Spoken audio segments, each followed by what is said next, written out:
deep breath. Blog Talk Radio.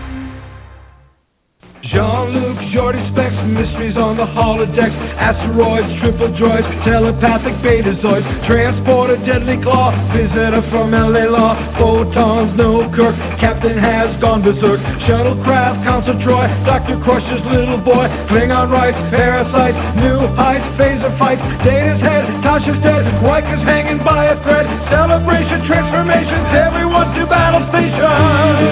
Start the series. It's the next generation on your favorite station. I love it. Series. But when we are gone, it'll still be on. Reading Star Trek series. It's the next generation on your favorite station. Reading Star Trek series. Well, good evening. Thank you for listening to Trek Talking. And with that familiar song, we're ready to start another great show. And this show is a special one for us because this is our Star Trek Axanar special. And with that, we have a guest with us today, and none other than Richard Hatch, who plays Karn the Undying in Star Trek Axanar. But for the older sci-fi fans out there, you might know him as Captain Apollo from the original Battlestar Galactica, or even for the younger fans, you might know him as Tom Zarek from the sci-fi version of Battlestar Galactica. And he's with us right now, and he'll be taking some calls and answering some questions. If anybody in the chat room has a question, please just type it out, and I will relay that to Richard. We're going to be joined by Alec Peters in our second hour. He's the executive producer of Star Trek Axanar and also stars in it as Captain Garth. Before we get started, I do have a little bit of housekeeping to do, some announcements. First of all, I'd like to thank David Hernandez for making this all possible. David is a fan of our Star Trek page, and we got to talking about Axanar, and he said, well, I can set the show up for you guys, and I said, great. And in about 48 hours, we had this whole thing set up and ready to go. So I wanted to say thank you very much to David Hernandez for making that possible. Also, due to Christmas and New Year's, this will be our final show of 2014. Our next scheduled show... Yes! No. Yes, withdrawals. Our next scheduled show will be on January 8th at our normal time of 6:30. So with that out of the way, we have Richard Hatch with us on the line. Hello, Richard. I'm really upset. I'm so upset. This is the last show of the 2014. Oh, my God. I'm so sad. Well, we'll be back again. So what did you think about our, did you like our intro song? I really did. I thought that was brilliant. You guys, I didn't realize you guys sang. That was wonderful. Who adapted the song? That's one of my favorite songs. I love that song. Well, that was Ken and Dan. They're really awesome singers when they get going. Oh, yeah, really, yeah. No, that's I'm semi-professional. Ooh. Yeah. So, basically, what we wanted to talk about here a little bit was Star Trek Axanar. And I guess one of the big questions is, how did you end up getting involved in the project to begin with?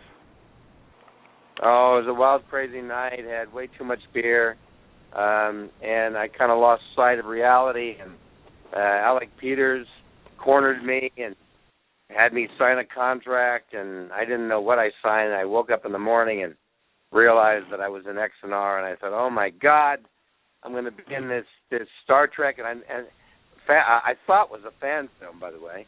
And then I looked down there, even lower on the contract, it says, General Karn, Klingon General Karn, and I thought, oh my God, what have I gotten myself into? I was truly shocked. I had been tricked into signing a contract, and then I was going to have to live with it.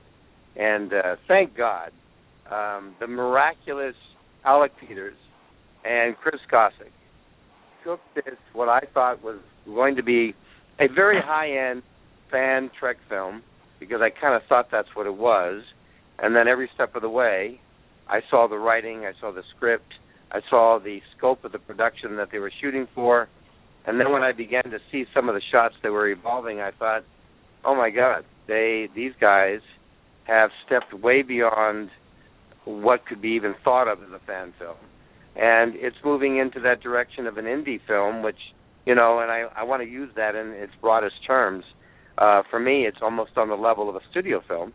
And I was actually blown away because I thought you would need multiple millions of dollars to shoot this script and do justice to the script.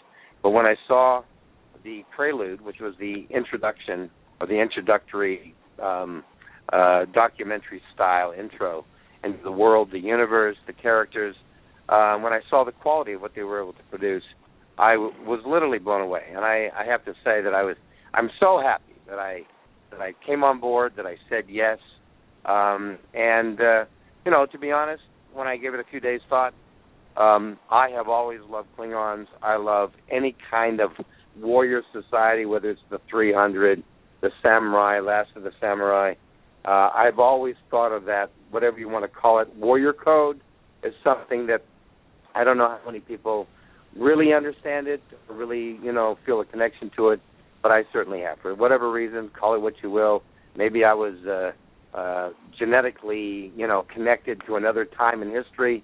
But whatever it is, I had a very, very deep, profound interest and connection. I mean, we actors, sometimes we read a role that we haven't had any experience with in this lifetime, and yet we have this profound, what do you want to call it, understanding, feeling, empathy for that particular kind of a character.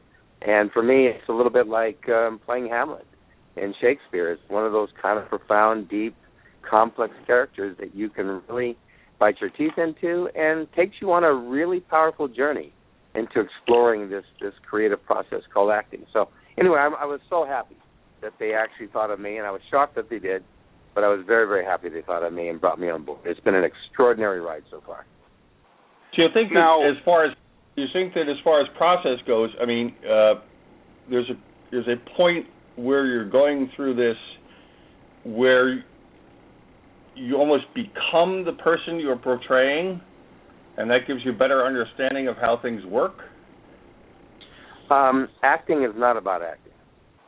Acting is a much deeper, much more intuitive, much more, if you want to call it, almost a mystical experience for me, and for many that I've worked with, studied with in my life. And your job is to build a bridge between where you are and to step into the underbelly of this character, the subtext, the backstory, the heart, the soul.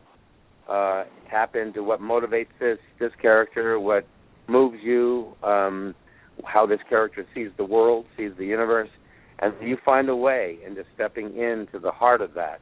And then you begin to see the world through that character's eyes, and you begin to allow that world that you co-create with the authors of the script, the authors who have created the framework for the character, and then you as an actor bring your own imagination, your own life experience, and then this X factor that one cannot explain, but it's something inside the creative process where you can tap into unfathomable possibilities.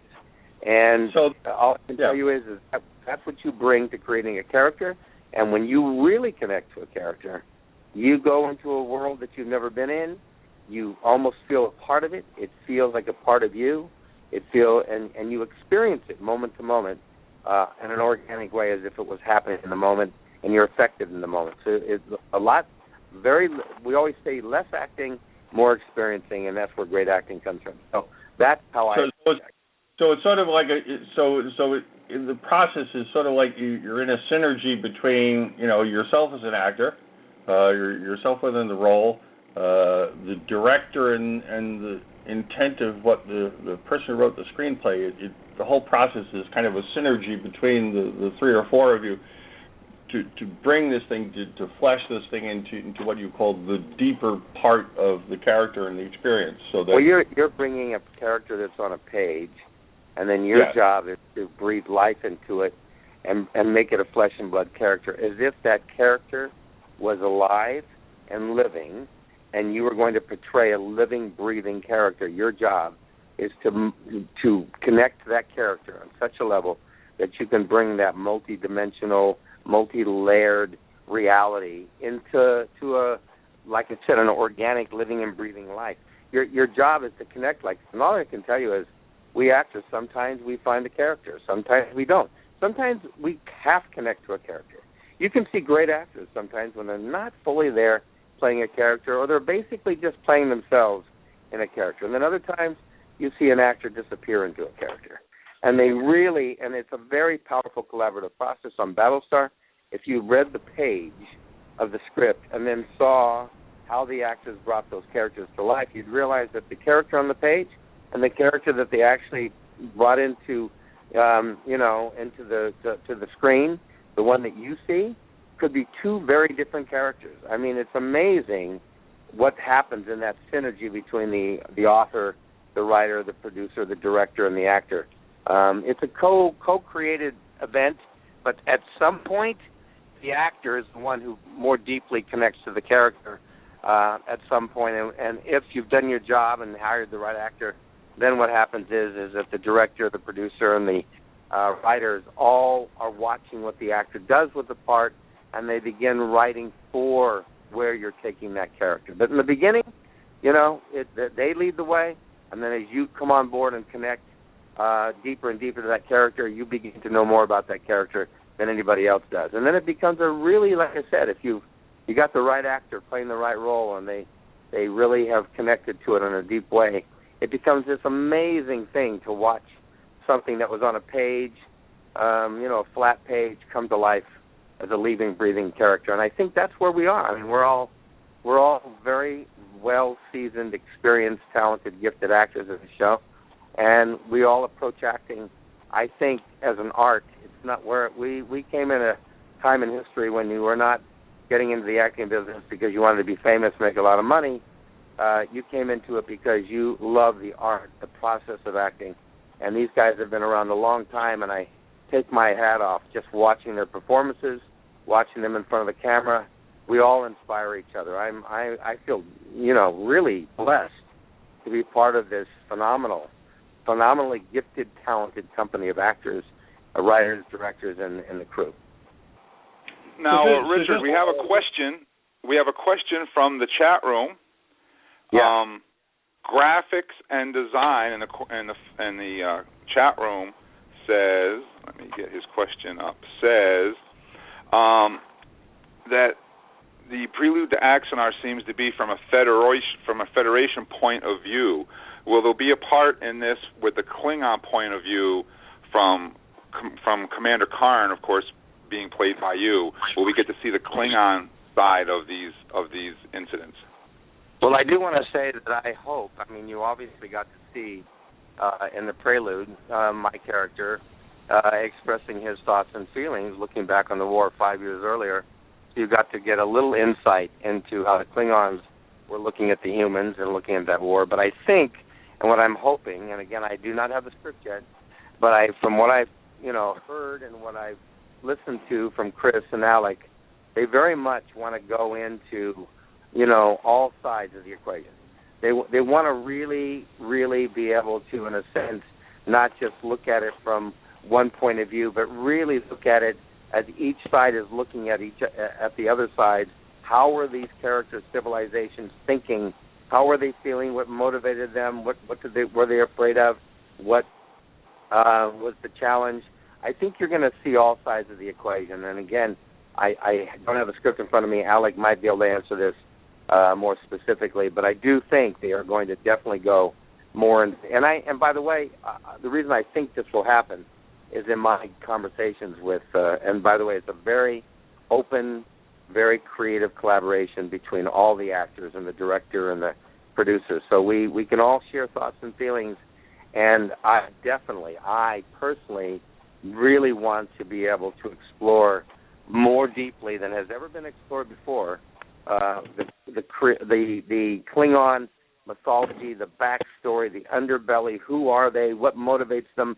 I think so often we buy into the cliche of the Klingon, but we don't realize that Klingons are a highly sophisticated technological society, and that the warrior code, which they live by, doesn't mean that they're wild, crazy animals, although there are definitely some very, very dynamic, very expressive, very expansive type characters that have played Klingons. And certainly there's room for those kinds of Klingons, but I think there's also room for the more sophisticated, more dedicated, more intelligent, more refined Klingons without losing that warrior spirit. And we saw that, when in Kutsumoto in Last of the Samurai. We see that in the 300. They share that warrior code, that camaraderie, between warriors, and that dedication. That when they go into battle, that they live for these powerful moments when they test themselves, test their mettle, and when they're willing to give all, for all. They're willing to sacrifice in that moment everything for what they believe in. And it's got to be a sublime moment of being more alive than you've ever been. We saw a little bit like that in the 300, and definitely we saw that in The Last of the Samurai. And I want to bring as much of that quality and feeling and energy into, this exploration of the Klingon mentality. It's not just good guy versus bad guy.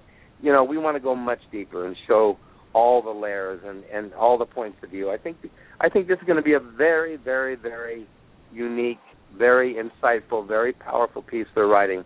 And I think the characters, we all are going to get to, dive into a very deep, profound, complex character, which is what actors live for.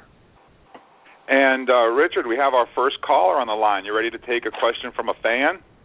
Of course. Throw it at me. Okay, let's get this person online and see what they have to say. Hello, thank you for calling Trek Talking. What's your name and where are you calling from tonight? I'm Francisco. I'm calling from New Zealand. Hi, you have a question for Richard? Yeah, I do. Nice to talk to you. Yeah, same thing. First of all, I wanted to express my utmost admiration for Mr. Hatch. I mean, I was born after Galactica originally aired, but my dad had a copy on VHS, and from the moment I saw it, I just became absolutely hooked on science fiction. And years later, that translated into Star Trek and all this stuff. I was really excited to see Richard Hatch in Axanar. I wanted to ask, how does it feel after so many years in the industry, after playing such an iconic role as Apollo in what at the time was a really high-budget production, how does it feel so many years later to be taking part on what is essentially an independent project, but that is gathering so much fan expectation? I mean, I would say it rivals that of Abrams' movies.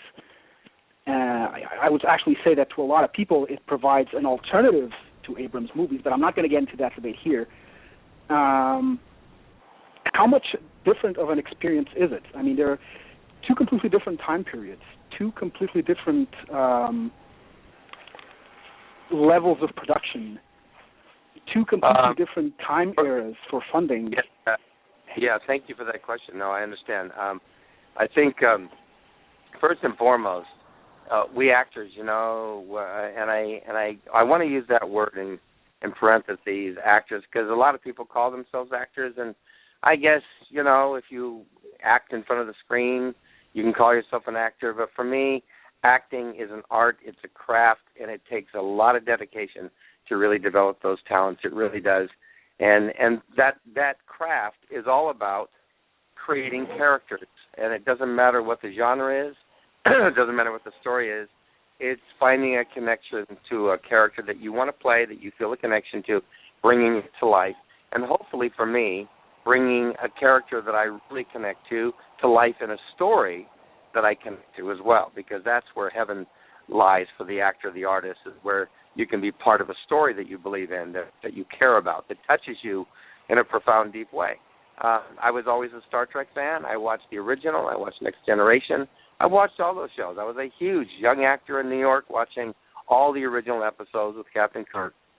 And so, that sci-fi has been a big, big area of interest for me. I happen to love really intelligent, visionary sci-fi the most.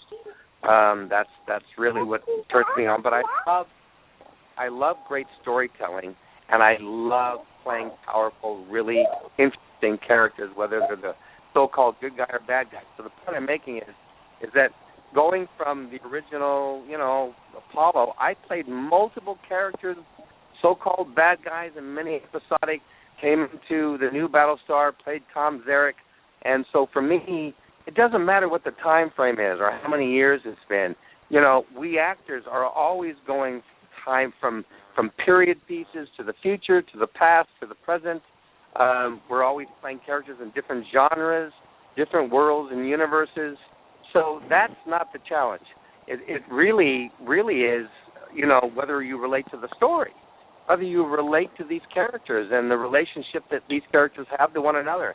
Does all of that resonate inside of you, and do you feel a deeper connection to that? So I felt a powerful connection 35 years later to coming on to the new Battlestar and playing Tom Zarek, because I looked at this guy as a wounded idealist, as a political revolutionary who wanted to make a difference in the world and was going up against very powerful totalitarian regimes that basically wanted everybody to do what they wanted them to do or throw them in prison. So for me, he was a deeply wounded idealist who had lost faith in the powers that be and had every reason to lose faith. So that was a powerful character I could connect to as much as I did to Apollo, back when I played Apollo in the original Battlestar. And when I got a chance to come on to Axanar, the difference between levels of production, we are moving into a time frame when indie productions now have the ability, with the technology available to you, to put together really, really, really dynamic productions on the level of a studio production. You can have all the money in the world, doesn't make a good movie. But today, with a good script, a good story, really talented, gifted actors, there's nothing that you can't do or accomplish.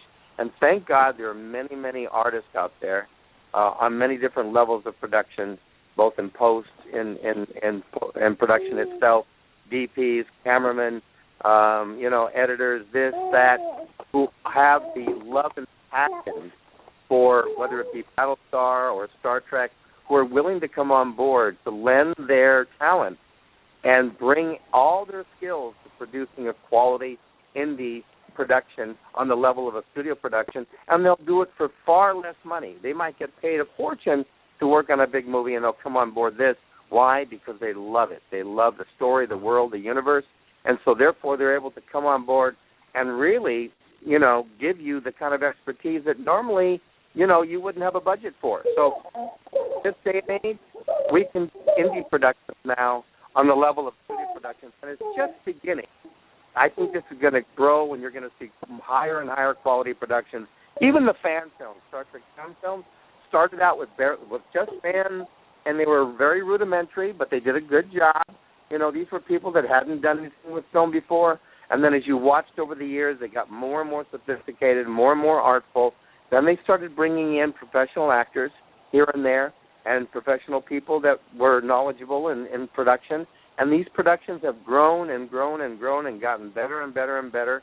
And now I think Axanar, obviously they're not doing an ongoing series, they're doing a movie. But, I honestly, like I said, I thought they bought off a huge chunk. And I wondered, can you honestly carry this off? Because this script just rings of money because of all the action sequences and because of the fact that this is a big, huge 4-year war. That anybody looking at that and putting a budget together would think, my God, this is a studio film budget. You're going to need $50, $60, $80, $100 million to do this. And yet they're so far putting together the elements and putting together the quality and creating something on the level, like I said, of a studio film. So, again, who knows what's possible in this day and age? I think anything's possible with the right, talented, gifted people coming together. And this is happening more and more on many different levels.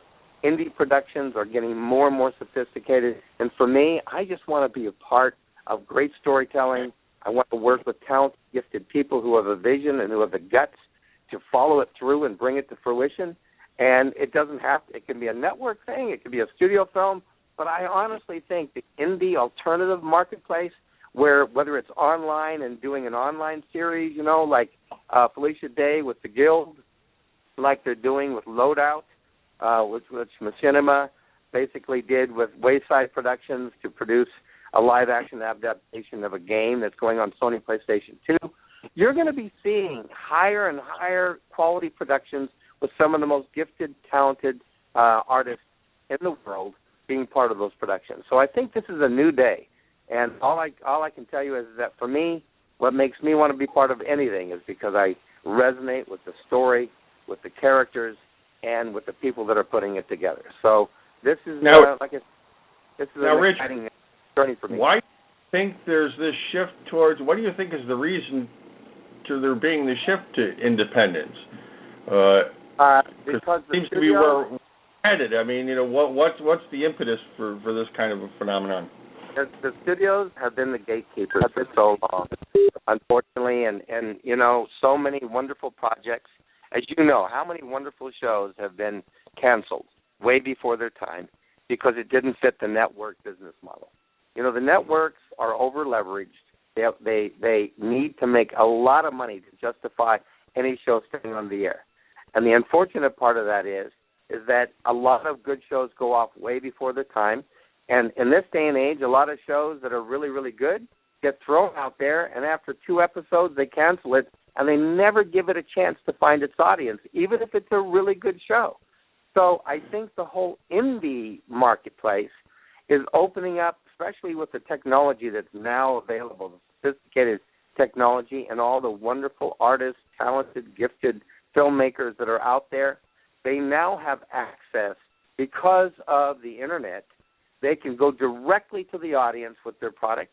They can test the marketplace with their story and their ideas, and they can get support from them via these new, funding processes like Indiegogo, Kickstarter campaigns, where the fans who never could be part of the equation now can come on board with something they believe in, something the studios wouldn't do or don't do or not interested in doing, and now the fans can actually have a say in what kind of productions get funded and get produced and are being put out there. And I think it puts the fan in the catbird seat, and instead of an executive in a boardroom making a decision about something, and I hate to say it, so many wonderful shows, sci-fi shows, we'll say even sci-fi fantasy, have never even got through the pipeline because some executive doesn't like sci-fi, doesn't like fantasy, doesn't like that particular genre. Whatever you want to call it. One of the more infamous examples that did get to the air, but again was killed much too briefly, was, think of things like Joss Whedon's Firefly. Yep. That is probably one of the more shining and glaring examples of something that the network killed it, and obviously, considering the fact that at least in the fan community it has the staying power that it has, is something that maybe if they would have thought twice, they wouldn't necessarily have pulled the chicken switch quite so soon. Well, I totally agree with you, and I think the point is 5 million dedicated Firefly fans was not enough for Fox. And yet, if you change the business model and you're no longer dealing with an over-leveraged network or studio that has to justify, that overhead by really having a lot more fans and a lot more commercials, all of a sudden now you have a whole other business model that says, here's 5 million dedicated Firefly fans, who I suspect, if Firefly was owned by Joss Whedon and not by Fox or whoever, put that on, basically could produce Firefly episodes and ask the fans to support it by paying $10 a month, which, by the way, how much money do you pay at a convention for an autograph? How much do you pay for any of the premium channels on cable? I think 5 million dedicated fans would pay $10 a month, by the way, without all that overhead and leveraged network kind of business model. You would be able to produce endless Firefly episodes, and the fans would determine the outcome, not an executive in a boardroom. I think this is opening up the door, and it's moving past the old gatekeepers and allowing new creative energy to come in with new ideas, new, more interesting ideas, instead of playing it so safe like the networks and studios do. They're so afraid, the audience is not going to like it. All they do is keep repeating the same things over and over and over and over again. And now you have a whole new creative surge by a lot of really talented, gifted people who have a direct line to the audience and a way to fund these projects. I think it's a new day, it's dawning, and it's only going to grow. And pretty soon, I hate to say it, but I think a lot of people will have successful productions that they won't even have let the networks or studios buy or pick up. They won't be looking for a pickup. Why? Because the minute a studio buys it, they can also cancel it. And they always cancel great things way too soon. I want to put that voting block in the hands of the fans and under a different financial business model where you can actually create superior entertainment for less, faster, and have a more intimate, collaborative relationship with the audience that you are serving. That's something the studios and networks don't do very well. There's a reason why anything happens, and the reason is I think people are getting tired of the same old, same old. They want new, more interesting, dynamic entertainment, and all these young people coming up now are creating new networks. How many people do you know are creating? Felicia Day got funded to create multiple shows online, because of the success of the Guild. And that's, again, only just touching the beginning of what is going to happen here over the next 10, 15 years. And I'm hoping.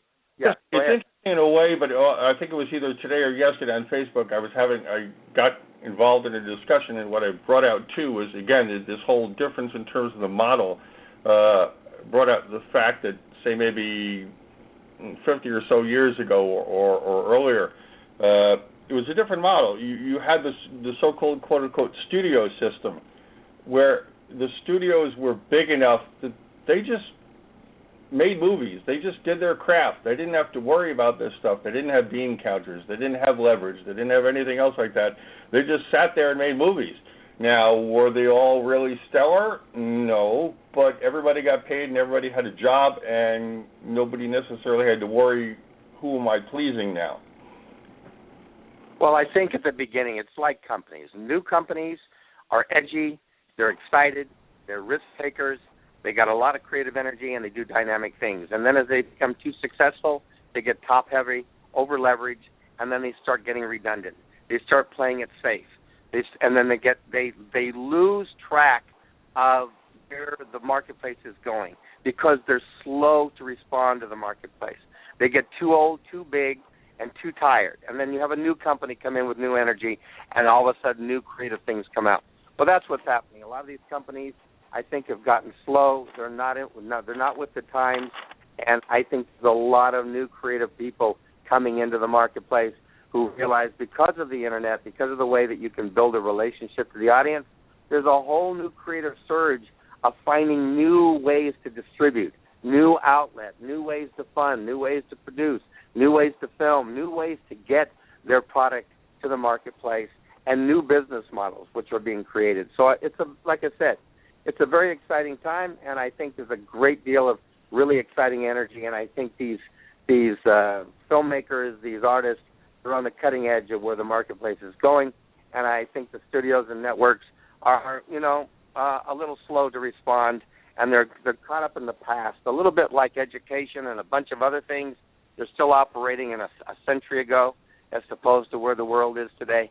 And I think, like I said, it's a very exciting time, and I love being part of this creative surge. I've always thought out of the box. I created a trailer for Battlestar back in 1999 to sell a concept, an idea to bring back Battlestar. People laughed at me. People thought I was crazy. People thought it was impossible to create a trailer without making the movie first. It would cost way too much money. And we created a trailer that really made an impact. In fact, we got called up by Miramax and Harvey Weinstein wanting to make a deal, thinking if you had a trailer, you must have a movie, and if you have the movie, you must have the rights. I was shocked by what happened as a result of that, and today everybody makes trailers, sizzle reels to sell their product, their new company, their new idea, their new movie, their new television thing. So, everything is changing very quickly, like the downloads on your phone, and you're either, on that cutting edge or you're off the boat. And like I said, it's exciting to climb on the boat and unlock your creativity and think about how do I take an idea and develop it. And I tell everybody, even actors, don't sit there waiting for the phone call anymore, waiting for an audition. Usually an audition for something you're not even interested in doing. Why don't you start putting together an idea? Bring your creative friends together. Develop it. Go film it. Go pitch it. Go take it out there and do something with it. And if you come up with a great idea and you show that you can put it together and make it work, and you get a strong audience response, you're going to have a lot of leverage to make good deals. And you may or may not want to come off and go to a cable network. Although I must say, some of the best shows I've ever seen are on cable, like Game of Thrones, Boardwalk Empire, Outlander. There's a number of really quality shows. And I don't know about you, I'm tired of the old business model of watching 20 minutes of commercial. Nobody watches it anyway, but I don't think they understand that everybody TiVos it, or they download and they watch them back to back without the commercials. It's a new time, but people are in different kind of states of where they are on that curve. Some people are with it, some people are off it, some people are way behind the curve. It's kind of an interesting overlap time of kind of different business models sitting there. But I think a lot of old business models are going to disappear, and we're moving into a new age, a new world of entertainment. It's very exciting to be part of it. Now, Richard. Dan, are you still with us? Yes. Richard. Dan has a question. Yes. Well, first I want to say that my dad's going to listen to this, and he wanted me to make sure that you say that Battlestar Galactica was the first show that we, as a father and son, watched science fiction. So thank you for being in that show and introducing me to science fiction. My question to you is this. I'm going to shift gears a little bit, still Axanar related, but I'm one of those guys that like to know background stuff and things like that. So the question I had wrote down to ask you is that I see a lot of the people that you're working with in Axanar are people you had worked with prior, Kate Vernon and Gary Graham and things. Did you know you were going to work with these people prior to signing on to Axanar, or was there some kind of chain where you contacted these people, or was it a pleasant surprise? No, I have to be honest. I've known Alec Peters for some time, and then I met this young director, Chris Gossick, who I was blown away by his vision, his artistry. He's an incredible artist, and I loved his graphic novel that he put together. And at the moment that they came to me and started talking to me about this, I don't think anybody was hired. I think I was like the first actor that they came after. And for me, I love these guys. I could feel their dedication and commitment and knowledge of the Star Trek universe, understanding of the Star Trek canon. They really were dedicated and madly passionate about Star Trek and that world and universe. And what I also loved was that they didn't want to just replicate what had come before. They were looking to take that energy that we love in Star Trek, but to also evolve it. I mean, we've had a lot of Star Trek shows, and we've had a lot of Star Trek movies. At some point, you have to keep moving forward, and you can't just stay frozen.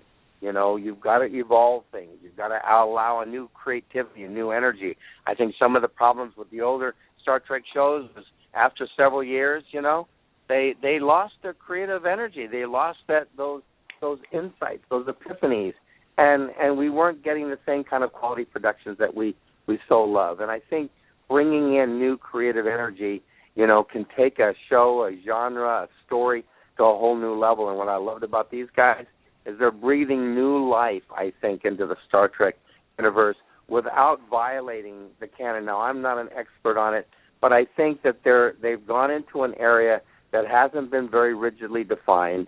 So there's a lot of room for creativity in there, and if I'm wrong, please forgive me. But I think that they want to honor the Star Trek universe.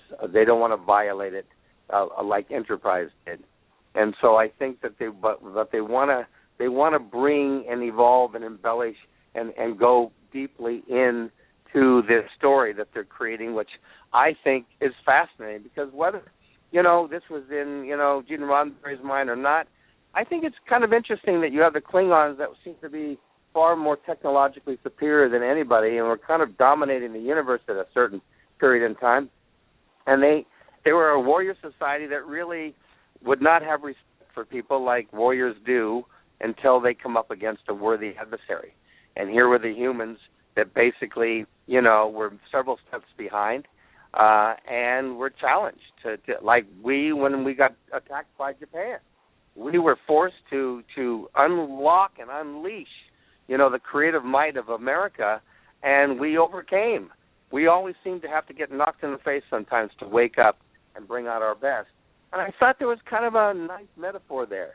And I love the kind of the story, the energy of the story and where it's going. And I thought, even if it's not exactly what happened, I think it's a really, really insightful, creative alternative to what maybe could have happened, or just another way of looking at that period in time. But however you want to look at it, I thought it was a really, really powerful story. And so I came on board because I was excited by Alec and Chris' vision, and also by the fact that they wanted me to play a Klingon, which I have to tell you, when I first had that offer, I was a little intimidated, thinking, can I pull this off? Could I play a Klingon? And then after a few days of thinking about that, and then after my dialogue with Chris and Alec about what I kind of felt about this Klingon, about who he is, what motivates him, the quality of his of this man, and we started to really rip on that. The more we talked about it, the more excited I got about it, and then it became very, very, if you want to call it, clear in my own mind that this was a character I was really excited to play. But I was the first to come on. Thank you. Now, Dan, did you have another question? Well, if we have a caller waiting, go ahead. I mean, this is their opportunity as much as it is ours. Okay, well, Richard, we have a caller online who's been waiting for a little while to talk to you, so let's get this caller in and see what they have to say. Hello, thank you for calling Trek Talk, and what's your name and where you're calling from tonight? Hello, can you hear me now? I don't think we have somebody. 909? No, we don't. Okay. Well, anyways, we did have one. We were talking earlier, how long did it take you to get into the Karn character and the makeup chair and the costume and the whole 9 yards? Well, number one, that really helped. Just, there's something about getting into a costume, getting into that look, that feeling that affects you internally. And about 2-3 days of makeup tests and doing these molds and all these things that they had to do, and some of the Deep Space Nine, makeup crew and prosthetic crew that worked on all those various cultures that were in the Star Trek shows. They were very professional, and they came on board to help us. And so after about 3 days of makeup tests, and once we had everything all together on the day of the shoot, it took about 4 hours to get into that outfit and that get-up. And like I said, I don't like prosthetics. I don't enjoy putting all that stuff and chemicals on your face, but things have evolved. They got much more benign materials that they use now, and so it was much more tolerable and much less painful than normal.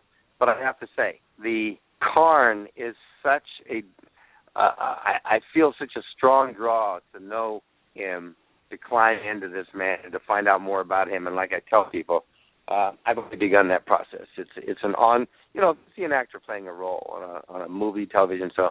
I would say a television show more. At the beginning of the show, whether it's a Star Trek show or any show you like, watch them when they first play that character. Watch them a year later. Watch them 6 months later, and how they grow into the character, how that character gets fleshed out. It takes time to really bring a character to life, especially one as interesting, as deep, as profound, and complex as Karn.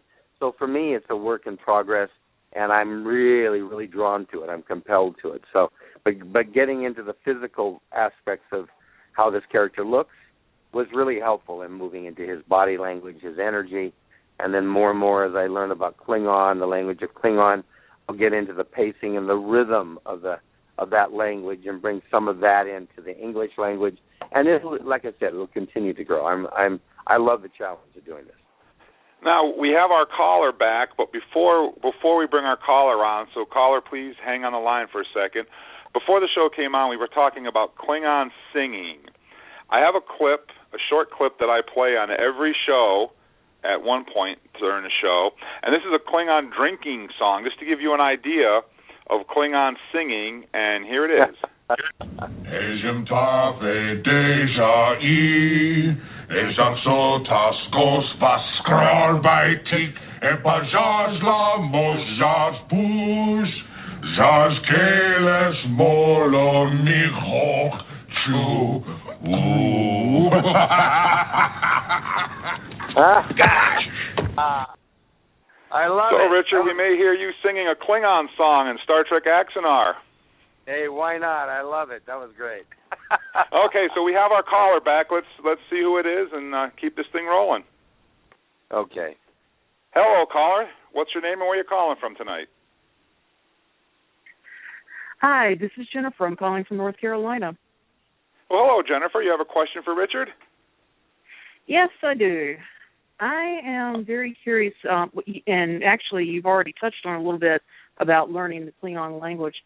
I'm curious as to how much Klingon we're actually going to get a chance to hear Karn speak, and how much of a chance we're going to get to see in Axanar just what makes Karn tick. Are we actually going to get into his background a little bit, or are we going to see, what makes this Klingon the commander that he is, and Karn the Undying and highly respected, so presumably everyone in the Klingon Empire has a great deal of respect for this man. How much of that are we going to get to see, and how much of that can you actually answer without giving out too many spoilers? Well, no, I think that's a great question, and I would only say that the direction they're going in.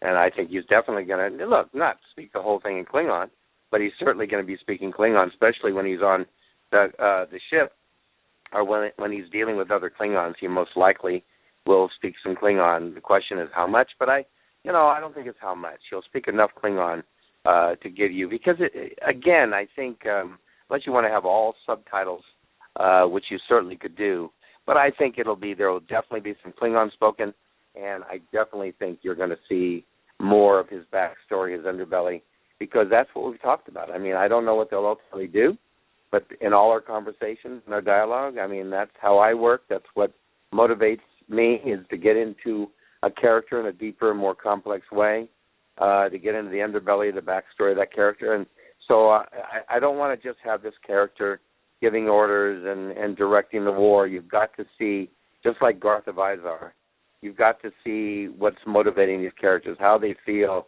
how they deal with the challenges, how they deal with the heartache, because those are the insights that makes these so-called superhuman generals more human. And I think we have an illusion about generals. Some of them are deeply flawed, deeply screwed up. A lot of them, are not the healthiest of individuals, and they carry a great burden, and it weighs upon them. And it'll be interesting to kind of climb into both Garth of Izar and also Karn. But I think you're going to get a view into all the characters, hopefully, and on a certain level. The question is, how much can you do in one movie? But I'm hoping that I would like to see actually 4 movies, or maybe even a series that would go into the 4-year war, as opposed to trying to cover a 4-year war in 2 hours. Hopefully they'll give us more time, but who knows what's going to happen. At this point, I don't have the answers. Hopefully maybe Alec Peters is coming on in a few minutes, can answer those questions. But thank you, Jennifer, for answering those questions, for asking that question. Great question. Yeah, you've actually just touched on something else that I wasn't going to ask, actually, but that I was hoping for in the future, that maybe we could see more Axanar, get a web series, or get another special of Axanar, and get to see more about the characters, and not see them just at the war, at the Battle of Axanar, but go a little bit further back in time and get to see more into how do they get to where they are. I think you do a series. I think just like you did Next Generation, you did Deep Space Nine, you did Voyager, you did all these things. Why not Axanar? Why couldn't you do a series around Axanar, the 4-year war? That would really be, I think, fascinating. I would love something like that, to be honest. I would really love something like that, because I like getting into the background and finding out what makes people tick. What I love more than anything, honestly, is getting to be part of a creative family, rather than you come together for a week, for 2 days, for a month, and then you separate. We actors are nomads, and for me, every once in a while you get lucky enough to be part of a creative family like on Battlestar, and you get to hang around with the people and bond and form a family, an extended family. So hopefully, that will be an experience that we get to have. I mean, I love this group of people. I mean, I really do. I'm so honored to be part of such a really talented, gifted, creative crew. But more than that, really, really good people. I mean, whether it's Gary Graham or Tony Todd or Kate Vernon, my God, everybody on this show, for me, I'm in awe. I mean, in a weird way, we all watch each other's performance because we're all inspired by each other, and we all inspire each other to do better work, to take it to the next level. And when I got to do a panel with the entire group, it, for me, was one of the most fun panels. Why? First of all, these guys are hysterically funny, quick-witted, which is great. That's all great, and I love that. But to have the combination of all of that humor and insight going along with a deep, profound heart understanding and compassion about humanity, about life, about the world, have that depth of understanding coming from this group of performers, I mean, I felt right at home. I thought, oh, my God, I never thought I would have this experience again, and here I am hanging out with some of the best people I know. Well, thank you for that definitely question, enjoyed Jennifer. Prelude. Yep. Actually, a question for Alec when he comes on. If he couldn't have gotten Richard to play Karn, who would he have gotten? That's a great question. You'll have to call back. Because I can't imagine anybody besides Richard playing him at this point. Well, I think there's you'll a lot have to of call people. back in about 10 minutes if you want to talk to Alec. By the way, if Yeah. Tony Todd wasn't playing Admiral Ramirez, I think Tony Todd is a phenomenal Klingon. His energy and his charisma and everything about him, I could easily see him playing Karn. Just off the cuff. If I wasn't playing that role, but I mean, I'm amazed that they got Tony Todd. I think that guy has not even begun to show what he can do. But I could say that about all the actors on there. But I saw him in a one-man show about fighter Jack Johnson, and he blew me away how good he was. The whole cast is fantastic, and I'm looking forward to the feature. Thank you. Thank you, Thank Jennifer. you for calling, Jennifer. Have a wonderful night. You too. Bye-bye. So, Richard, we have about 5 minutes until Alec is due to come on, and I just wanted to ask you one question about Battlestar Galactica. I grew up watching it. I loved it. As Dan said earlier, Battlestar Galactica is what got me interested in science fiction. With the passing of Glenn Larson, he's going to be sadly missed. Well, what was it like working on that show with legends like Lorne Greene? What do you remember about working on Battlestar Galactica? It was a very, very dynamic time in my life, honestly. I've never gone through such an intense 18-month period of working 18 hours a day, 7 days a week, living almost and breathing and hanging out with basically the cast and crew of Battlestar and getting to bond with Lorne Greene, his family. It was a fun, I grew up with Lorne Greene on Bonanza, and here I was playing his son. It was an extraordinary experience that I never thought in a million years would ever happen. I never had a dream I would ever be famous. I never had a dream I would be making money as an actor or performer, but I always revered artists of every type.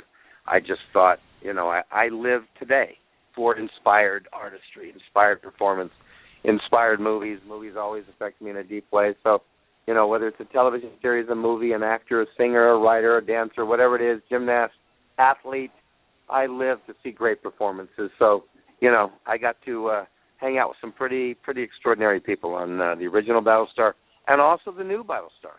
I mean, that was one of the most amazing casts. I got to hang out with two really incredible casts of both shows.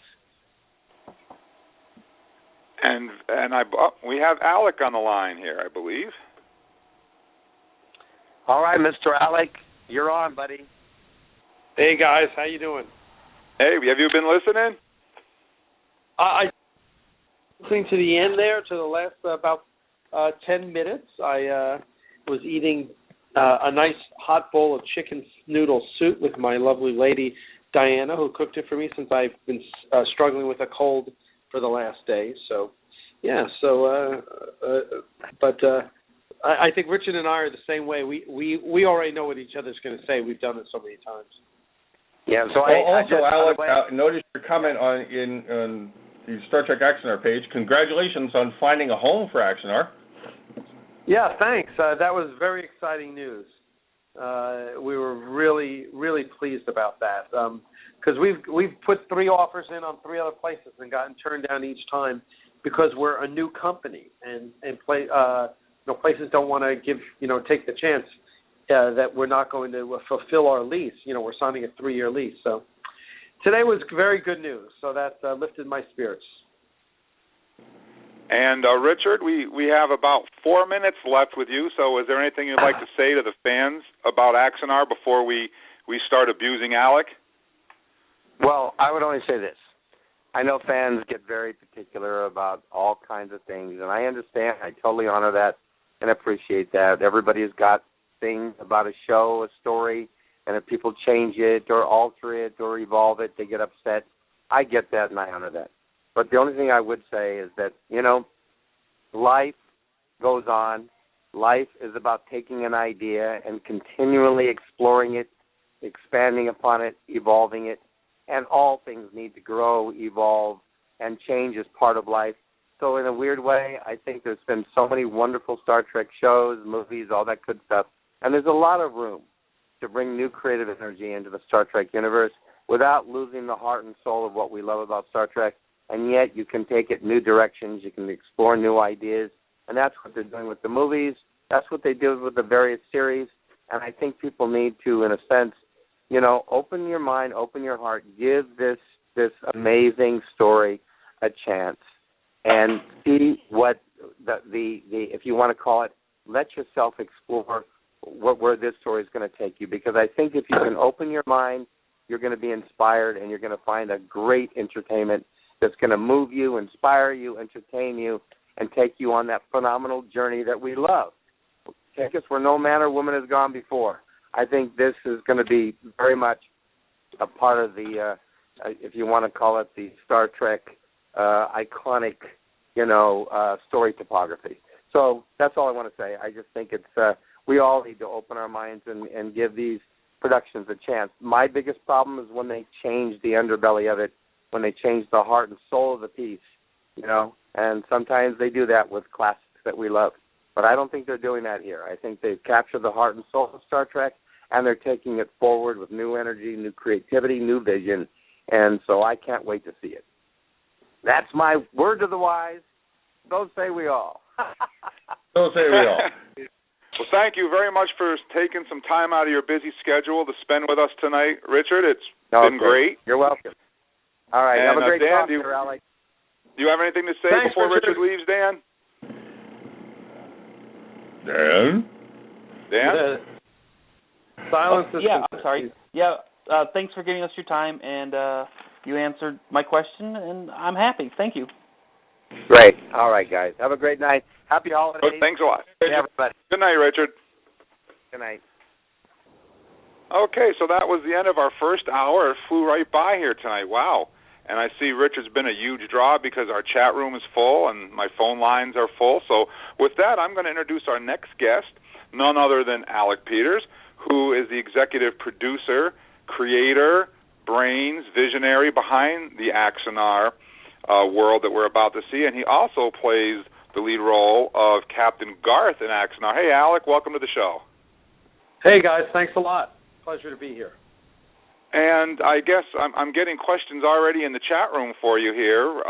One of the questions we have in the chat room is, what made you choose that particular storyline for Axanar?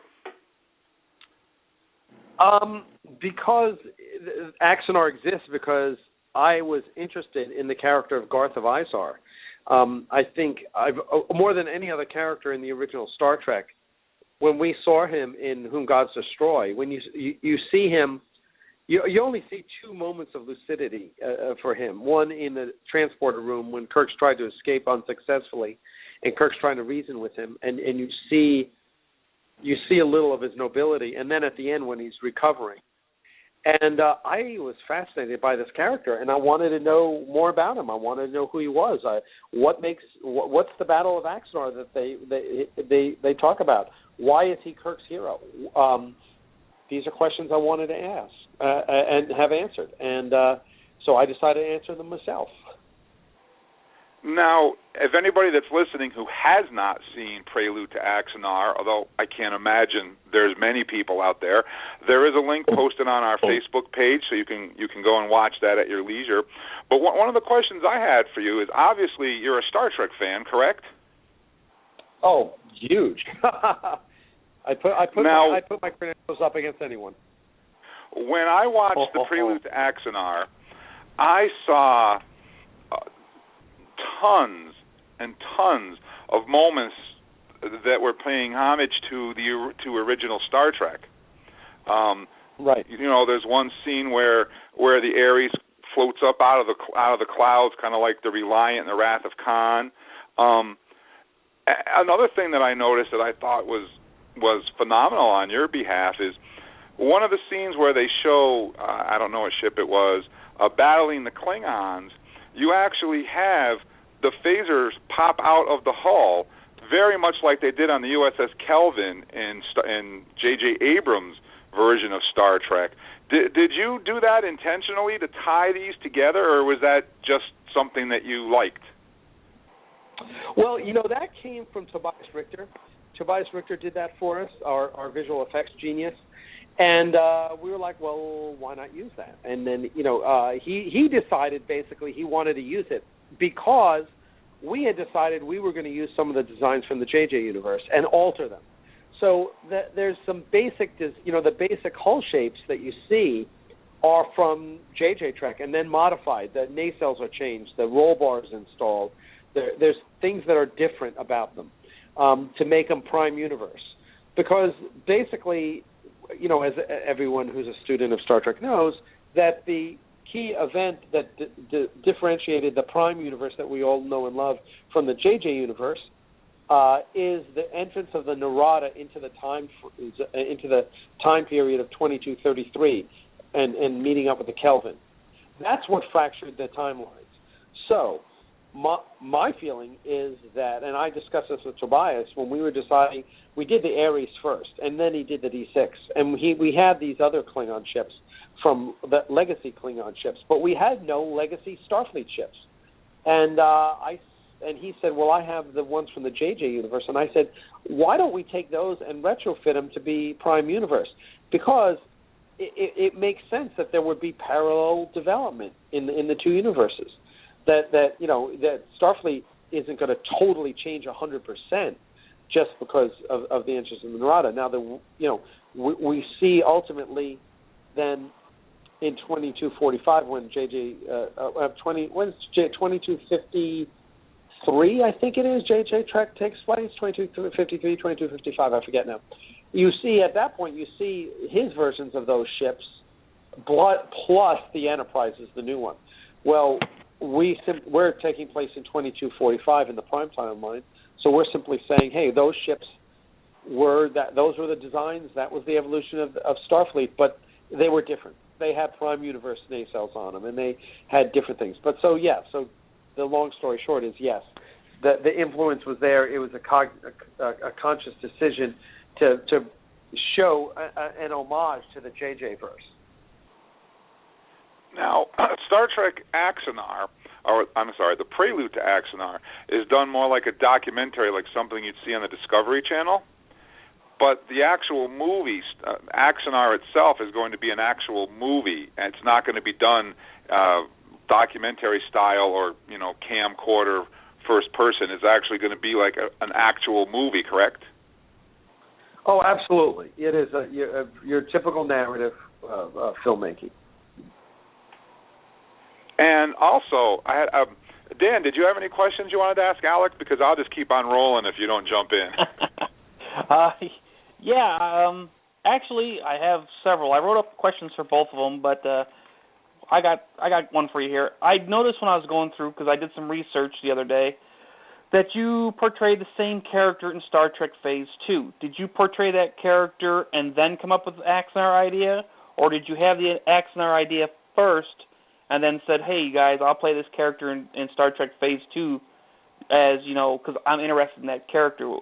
It's kind of like a chicken and egg question. How about that? Right. No, that's a great question. Basically, I had written my first story about Garth of Axanar 25 years ago, maybe. I still have the handwritten notes for that story, which is awful and you will never see. But what you know, as well known, I'm a big collector of Star Trek props and costumes, and I had the opportunity back in 2010 to acquire the original Garth of Axanar costume that Steve Inat wore in Whom Gods Destroy. And I bought it, and I was talking to James Cawley one day, who I had only met briefly, and but he would I would call him up for information on costumes or like a captain's chair that we were restoring, because he really is an expert on TOS. And I told him, hey, I got this costume, and he said, oh, that's awesome. You know, he said, we're doing this episode called Origins, which is about Kirk at the Academy, which was kind of his answer to JJ Trek. He said, and it'd be really cool to write in Garth of Axanar into that story, because that's when he was at his height. And I said, yeah, that's a great idea. You should do that. And he said, well, you should come play him. And I said, oh, well, cool, yeah, I would love to. And so I did, and that scene is actually available on our website. It's a really great scene where Garth and the Admiral are watching young Kirk blow up the Kobayashi Maru. And the Admiral thinks that Kirk is just going to wash out, but Garth likes Kirk, and it's kind of funny. So it's a cute little scene, and then I reprised Garth as a fully recovered Garth in the vignette, Going Boldly, which introduced Brian Gross as the new Captain Kirk for Star Trek Phase 2. So those two were basically what happened after I played Kirk in Origins in 2010. James was the one who said, you need to write a script, and I wrote a script, and I brought in my friend Christian Gossett to direct, and he and I have been rewriting the script, and it's evolved from there. Excellent. Yeah, I got others, Jim. If you're go ahead. I'm just roll with it, Dan. Knock yourself out. Have some fun. Okay. Let's see. Okay. Just out of curiosity, not to get too technical or get too many side ideas or anything, but these actors, the actors that you got these to play these parts, Tony Todd and Gary Graham and stuff, are these actors that you approached, or and said, hey, I got this great idea, I want Gary Graham to reprise his role, and Tony Todd bring him on because of his Star Trek experience? I mean, or was this something that you put out information and these people said, yeah, I want to sign on to this? No, I approached everyone. 2 years ago, I approached Richard, and he graciously agreed. And after that, I approached J.G. Hertzler through a friend, and he agreed. Richard Hatch was on board at that point, which gave us credibility. So that was good. And then after after J.G., we got Gary, and then Kate, and then Tony, in that order. So we were very lucky. That's yeah. Alec, I have a question about that. I was just reading somewhere online that you just signed Garrett Wang from Voyager to play a Klingon. Is that true? Yes, absolutely. My girlfriend Diana and I, Diana is also our fulfillment director, she and I were in Germany at FedCon and saw Garrett on stage, and he has such amazing presence, and he is absolutely the best star I have ever seen, bar none, with fans. When you see him at his table, it is mind-boggling how good he is with fans. He's not annoyed by fans. He is not put out by fans. He treats each one like they're his best friend, and it's so impressive.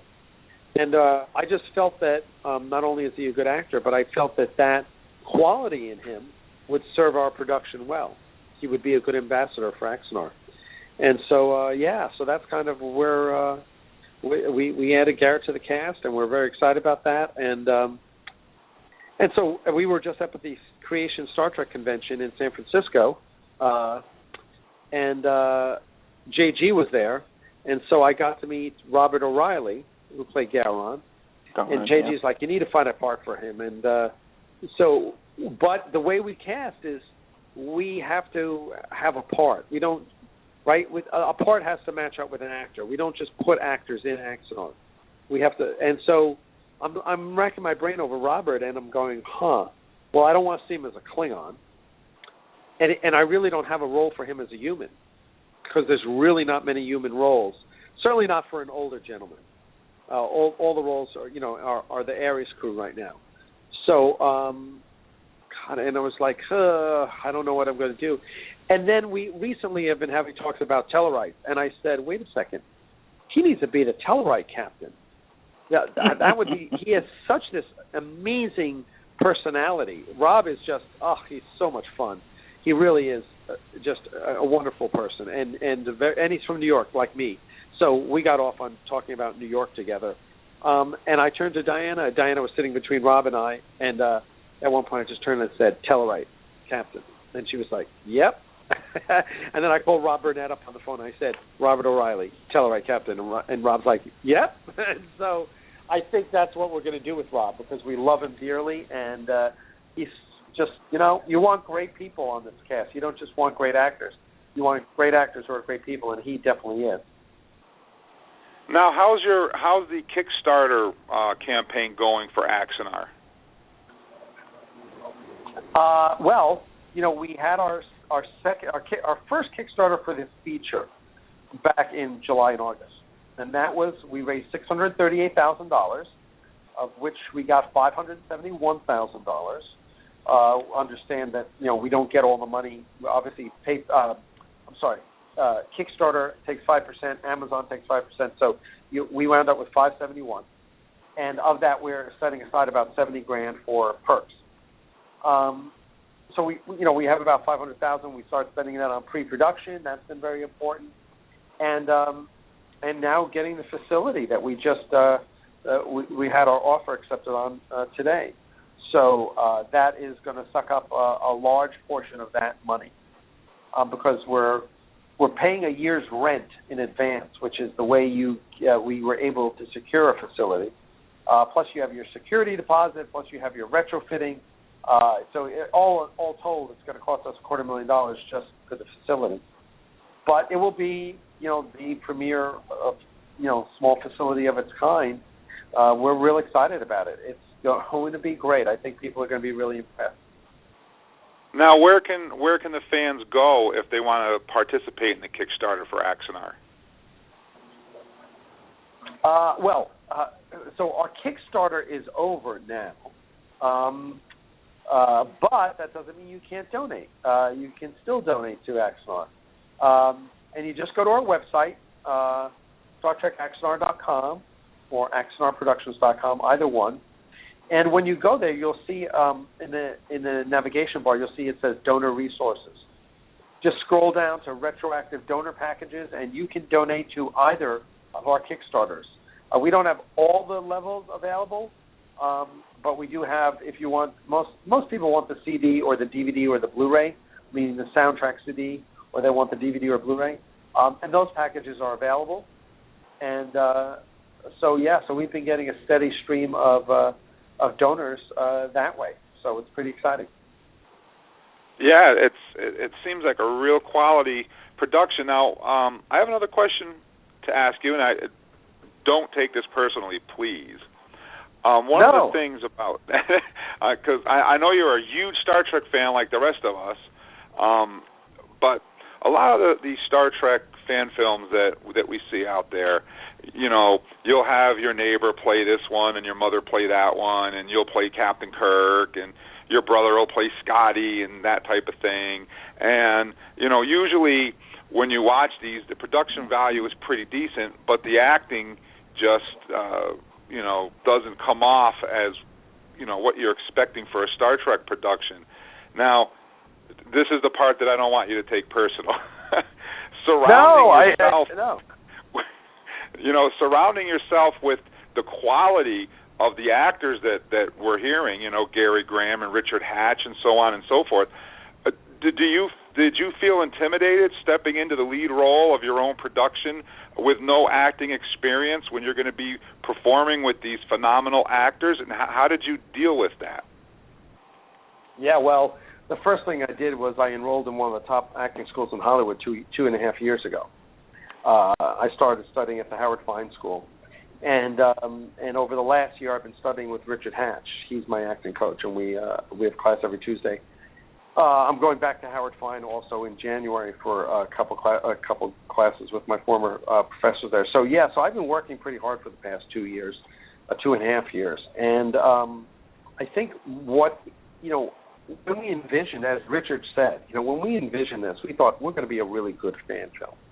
And at that point, it was no issue for me to say, well, listen, I want to play Garth. That's a character I've always loved.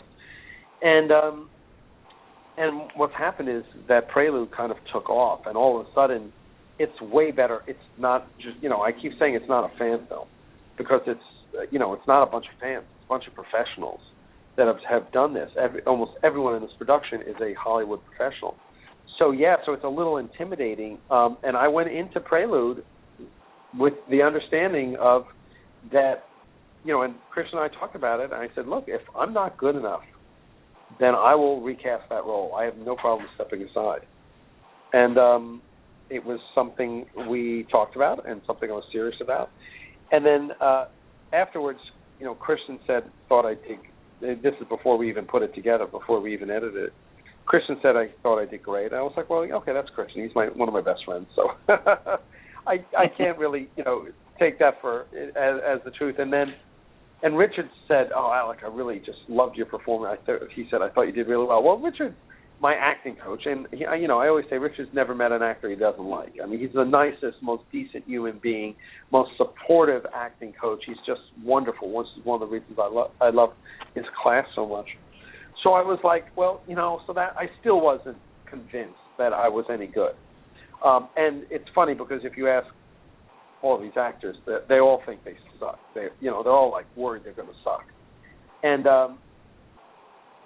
I guess it was Gary Graham said to me one day on the phone. He said, Alec, he said, I didn't want to say anything, but a lot of people were worried about whether you're going to be able to pull it off. And he said, but you know what? He said, I was pretty impressed. And I felt, that was amazing. That was like the nicest thing to hear from Gary Graham, because he didn't have to say that. There was not, and other, and I've had a lot of people, say that they really love my performance and it was great, and I'm really convinced I can, I can do it justice, and it will not be, it will not hurt the film at all. I think that's what's important, and Christian feels the same way. But it takes, it's not, it can't be a vanity project. It is in a way, but you have got to be realistic about it. I think that's why I feel good about the direction we're going with it. So I still kind of like, oh wow, all these great actors and me, but I've been paying my dues for the past 2.5 years. And Prelude is phenomenal, actually, I think. So we had a caller when Richard was on. We had a caller by the name of Jennifer who was going to call back, but probably went to bed. So I'm going to ask you Jennifer's question. I don't know if you were listening earlier, but we were ribbing on Richard about learning Klingon and singing Klingon, and Jennifer called and asked if you hadn't cast Richard Hatch as Karn, who would you have cast in that role if Richard wasn't available? Oh my God! Wow, that's a tough question because I have not thought about that. The beauty of the Karn character is that it was developed with Richard. Back when we met Richard 2 years ago, I told him in my first meeting when I was I took him out for sushi and applied him wasaki and got him to say yes. I told him, look, I see this Klingon as not as the villain. He is simply the antagonist. And he's like Garth, he's very noble, he's a warrior, but he's like Katsumoto in The Last Samurai. He's like Kang in Day of the Dove. Very fierce, but not loud like Gowron or devious like Kor, who's like twirling his mustache all the time. I said we need a really noble, interesting Klingon, like I always say Yamamoto, as played by Toshiro Mifune in Midway. Someone you really respect. And Richard loved that. And so we've been able to work with Richard to develop this character. So Karn today is different than Karn was 2 years ago because he's fully fleshed out. So to ask me who I would cast now if Richard was not available, I haven't even thought about that. So I guess you could spitball it and make throw some names our way. But I think once you know what that character needs to be, then you can find the actor that can fit that you feel most can bring that to the role. And I honestly, I couldn't imagine who that would be. Well, that was Jennifer's question. I believe Jennifer from South Carolina, was it, Dan? I think it was. Yeah, I think it was North Carolina. South Carolina North, yeah. Yeah, something like that. So I just wanted to ask her question in case she's listening or she downloads to listen later.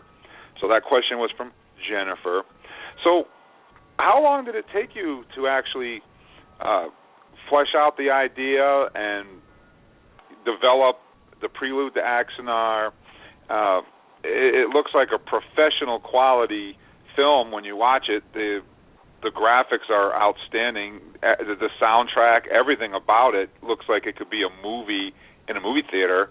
So how long did it take you to actually get that rolling, get that off the ground, get the visual effects, the whole ball of wax started? How long did you actually put into that?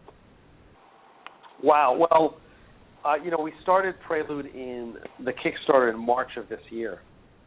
And we then took 4 months from end of Kickstarter to fully finished film. Was 4 months, and so that's how long it took. And it's 20 minutes. But what happened was we knew we needed a Kickstarter video. That's basically what we said. Listen, guys, we need something that's going to blow people away because we knew what Renegades did, and they did a very good job raising money, and they had that great little trailer with Walter Koenig and Tim Russ. And so we knew we needed something. And so that's what Prelude was meant to be, the Kickstarter video. And as we're thinking about, well, what do we do? How do we show people what we can do? And I said, and I'm a big fan of this episode of MASH called The Interview, MASH was on TV when I was in high school.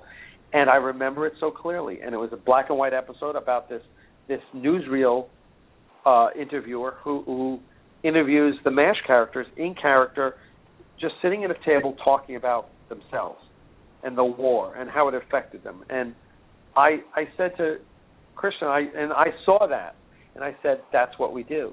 We interview the characters. We make it a story about the war.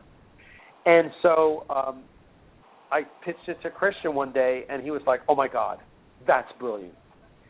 And we wrote it, and I wrote it, he rewrote it, and that was what we shot, and it worked out great. It really worked out great. Yeah, it definitely shows. Now, I have a Star Trek fan to Star Trek fan question for you. Now, you've chosen to go back in the Star Trek lore pre-TOS, and as all Star Trek fans know, in TOS Star Trek, Klingons just had little mustaches and shoe polish on their faces, and Karn has a Klingon ridge similar to what we may have seen maybe in Star Trek Enterprise. did you have a reason for making Karn a ridgehead Klingon versus a shoe polish Klingon? Is there a reason for that, character-wise, or just because Klingons look cool like that? Well, part of it is you've already answered part of the question. In that, in the 60s, basically Klingons were humans in brown face, right? It was basically that was all they could afford for makeup, was a brown shoe polish, as you say, brown makeup to make them darker. And then, of course, what Manny Cotto and the team did in Enterprise in the fourth season in the 2 episodes of Affliction and Divergence is they explained that to you, how that came about. But as they explain, millions of Klingons were affected. Not the whole Klingon empire, just millions of Klingons. In an empire that was certainly billions. I mean, one planet was probably billions, right? So ridgeheads was still the predominant form of Klingon at the time of TOS. We just didn't see them. So our attitude is we want something different. And our touchstone is Star Trek 6. So much of Axanar is connected to Star Trek 6. And that is one of them. We like the Klingons in Star Trek 6 better than any other Klingon. The ridges were less pronounced. They weren't the full crab head that you see with Duras or Gowron or Worf. They were much more subtle. We really like that. And so that's kind of where we went with it. And that's where we went with Karn. And you'll see smooth heads and you'll see ridge heads. You'll see them both. Kind of like that transition time frame. Yeah, it is. You're in transition. It's a time period you've never seen before. So, and as I always say, there isn't one single thing that we didn't put enormous thought into. So when you see something, I guarantee you we haven't made a mistake. You just haven't thought enough about why we did something. It always gets back to people like, well, why is the Enterprise at Axanar? It wasn't built at Axanar. We didn't say it was built at Axanar, did we? Go back and listen. Everything, I tell you, between myself and Robert Burnett, our editor and co-producer, and Tobias Richter, our visual, we are the biggest Star Trek geeks in the galaxy. I will put the three of us up against any three other Star Trek geeks in the world. We will out-geek you. So with that kind of background, I guarantee you that we've thought about everything. I mean, Rob and I have the most ridiculous conversations about Star Trek, that would turn civilians pale, just going, oh my God, what are they talking about? Because we're enormous Star Trek geeks. So yeah, you just have to trust us. We really take this seriously, and we really want to do everyone proud. And so far it shows. We have a caller. Let's see who it is and see what's going on. As soon as we connect. Here we go. Hello, thank you for calling Trek Talk. And what's your name and where are you calling from tonight?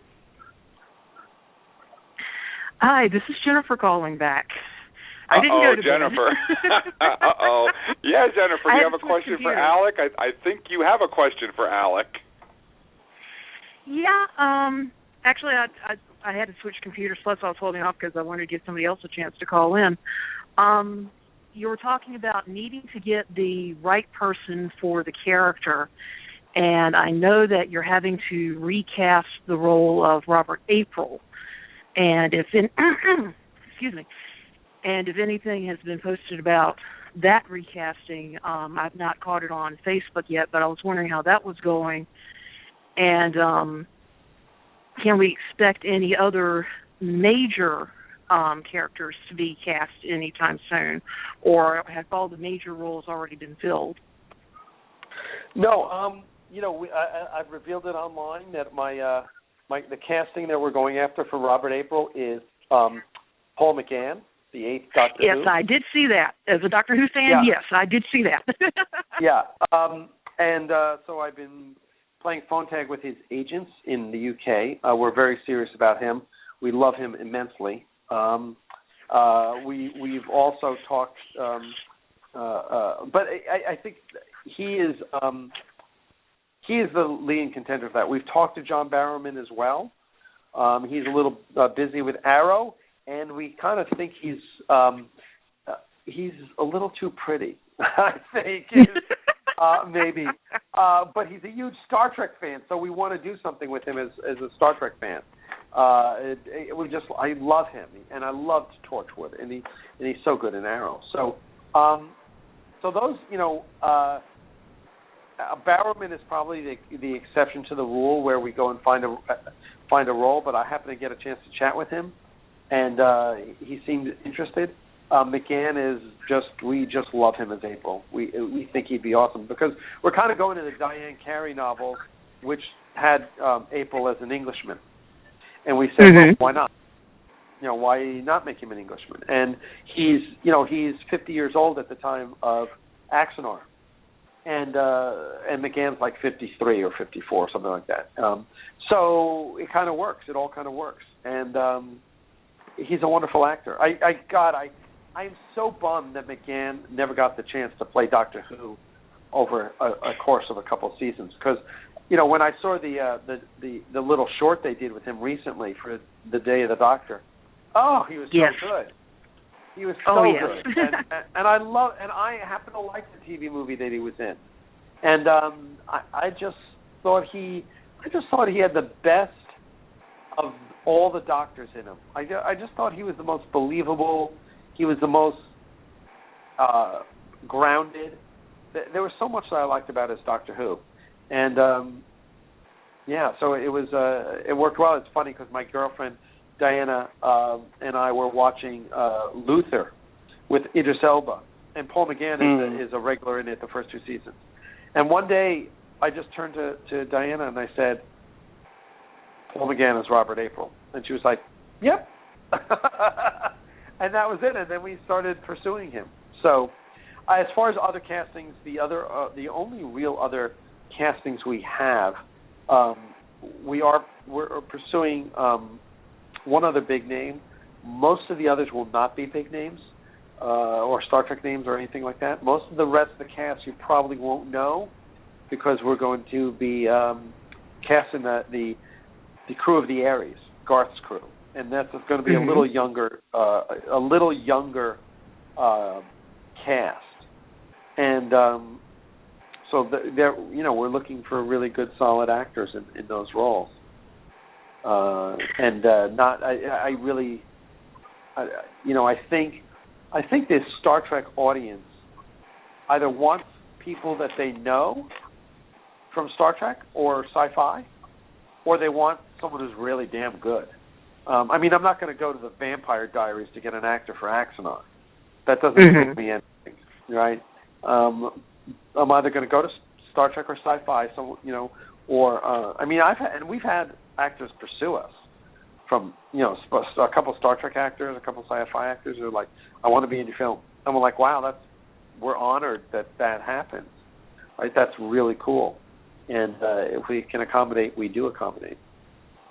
Well, and that's also a testament to just how good Prelude is, because when the teaser first came out for Prelude, and I watched the teaser, I probably watched about 4 or 5 times in a row, and then I just fired off a message to Richard saying, okay, when do we get the full Prelude, because this is Star Trek. Yes, and I thank you for saying that, because that was when David Gerald read my script. That's what he said. He said, this is Star Trek. And that made me feel so good. It really just kind of brightened my whole day to hear David Gerald, the writer of The Trouble with Tribbles, say that our script was Star Trek. And that's one reason why I donated to both of the Kickstarters, because you're speaking with the Star Trek voice, and that is something that I look for in anything that I'm going to follow or support, if it's something that you can support, like with a Kickstarter, and it's an already known entity or known property. I'm looking for someone who can speak with the voice of that property, of those characters, of that entity. And I looked at the teaser and I said, okay, this is Star Trek. I'm behind it all the way to the end. And like with Richard earlier, I would love to see in the future possibly a series going into the background of Axanar. Getting to see all these characters, leading up to the Battle of Axanar. I would love that. Listen, we'd love to do it, and I can tell you one thing, that we have started the process of we are going to be releasing a book of short stories about all the characters that you see in Prelude. We are working with we're already working with 3 top-notch science fiction authors who you probably know, but I can't talk about them right now. And let's just say that Star Trek. I hear another great compliment was I was listening to Peter David talk about Seekers, the new series that comes after Vanguard that he's doing, and he said something. He was on Trek.fm on their wonderful literary Trek show, and he said something effective. Oh yeah, we should make a fan film out of this and get Alec to produce it. And I was totally blown away and honored that he would say that.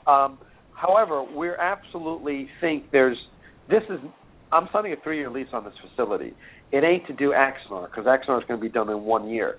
We're going to be doing more and more of this, not just Star Trek, but other sci-fi, but absolutely we want to do more Star Trek. And the fans have shown that they want it, and so that's really important, so we will continue to do it. Let me answer a couple of different questions here, because you're touching on a couple things. People are like, well, Prelude to Axanar said Part 3. So are there also Parts 1, 2, and 4? And when we did Part 3, we did it kind of as not as an in-joke, but kind of saying, yeah, this is a History Channel series. Just like The World at War, the Great World War II series narrated by Laurence Olivier was 20 episodes or whatever it was. We wanted to be clear, look, this is this is episode 3 in a series, like Band of Brothers or From the Earth to the Moon, which is my favorite miniseries of all time. And so we did 3, and everyone keeps saying, well, you're going to do 1, 2, and 4. And I really don't want to answer that question, because I guarantee you we've been thinking of it. And we've been, I even have names for all three of them. The other ones that you haven't seen. And I've talked to Rob, and I will go out to lunch and we'll go, okay, what is episode 1 is this, and episode 2 is this, and then episode 4, which is obviously we're doing the Battle of Axanar, is the movie. How do you do episode 4 if it's about Axanar, but you're doing the movie? It's kind of like when they did From Earth to the Moon, the miniseries on HBO that Tom Hanks produced. What do you do when you do Apollo 13? You've already done the movie. So, we've had those conversations. And then, yes, I'm sure we'd all like to see, someone on here. Let me just see. There was a question on here. Graphics and Design, whoever you are, is just a wonderful fan here, asked, will there be something done from the Klingon point of view, or a Karn the early years kind of deal? So the short stories, there will be a short story of an anthology. It'll have all 6 characters from Prelude in it, and you will get a story about all 6 of them that takes place before Axanar. Whether we do anything else Klingon-wise is up in the air. That's quite possible. Then, let's see. Sarah asks, is any of the Axanar film derived from canon information? I was just reading Federation the first 150 years, and neither Axanar or Garth were mentioned from what I could find. Okay, so books aren't canon. The only thing that's canon is what you see on screen. So all the TV episodes, all the movies, and we can all argue about whether the animated show is canon or not. That's legitimate argument. Everything else is not canon. Everything else is extended universe, if you will. That's what Memory Beta is for. Memory Alpha, the great website, is all about canon, and Memory Beta is all about the books and everything like that. So, yes, the canon we start with for Axanar is Whom Gods Destroy. Everything canon about Garth is in that episode. So we know he's Kirk's hero. We know he fought a great victory at Axanar. We know that his exploits are required reading at the Academy. We know he charted more star systems than any other captain up until that time. So eclipsing Archer. These are the things that we know. And so these are the things from which Axanar springs. And so in answer to Sarah's question, we absolutely do pay attention to canon. I think all those things are important, and because you want to weave a narrative that, people have said to me, "Oh my God, this reads just like canon." I'm honored. Thank you for considering it. It is not canon, but when I talked to John Van Sitters, who's the head of licensing for Star Trek at CBS, who's a good friend, wonderful person, and I asked him, "What's canon?" He said, "Well, two answers." He said, "Answer number one, canon is what you see on screen. If it's not on screen, it's not canon." He said, "That's answer number one." Answer number two is, everyone should develop their own canon. What you consider is part of your Star Trek universe. And I thought that was like the most enlightened thing that I've heard. I was like, wow, John, that's really enlightening and interesting, and that was dynamite. And so if you want to consider Axanar canon, God bless you. Please do. Some people consider Phase 2 canon, right, or Star Trek Continues, or whatever. And God bless you. Please do. That's not why we're in it. It would be awesome if someday CBS said, you guys know how to make Star Trek. Why don't you come make it for us? Yes, we would all be very excited about that. But what we need to do is tell a compelling story. And then getting back to your original question, Jennifer, is the reason you feel that it is Star Trek, that David Jarrell says this is Star Trek, that people are so, it's amazing how people, I know you are all, some of those fans, are so enamored with Prelude, is because we write it as Star Trek. When I took the Robert McKee screenwriting seminar years ago, he says, if you know these characters, if you write their history and their backstory and what their characteristics are, which is just what you do in acting as well, but if you do all this, then when you get to the page and you start writing the script, you know what they're going to say. You put them in a situation and you know what they're going to say. And I found that to be so true because I started writing the script and I knew what Garth was going to say. I knew what Sonia was going to say. Boom! It comes off, And once I inform Christian about these characters, he does the same thing. And he and I are such great writing partners because he pitches and I bounce it back, and we're always seeing the same thing. So that's why it sounds like Star Trek, because our characters are Star Trek characters, and when we go to write the script, they just speak to us. So there you go. And we have another caller online, Jennifer. All right, thank you. So I hate to cut Jennifer. you off because I love talking to Star Trek fans. I live for it. But I have another caller that's been waiting online for a little bit, so I'd like to get them on. But I appreciate your call. Thank you very, very much. All right, thank you.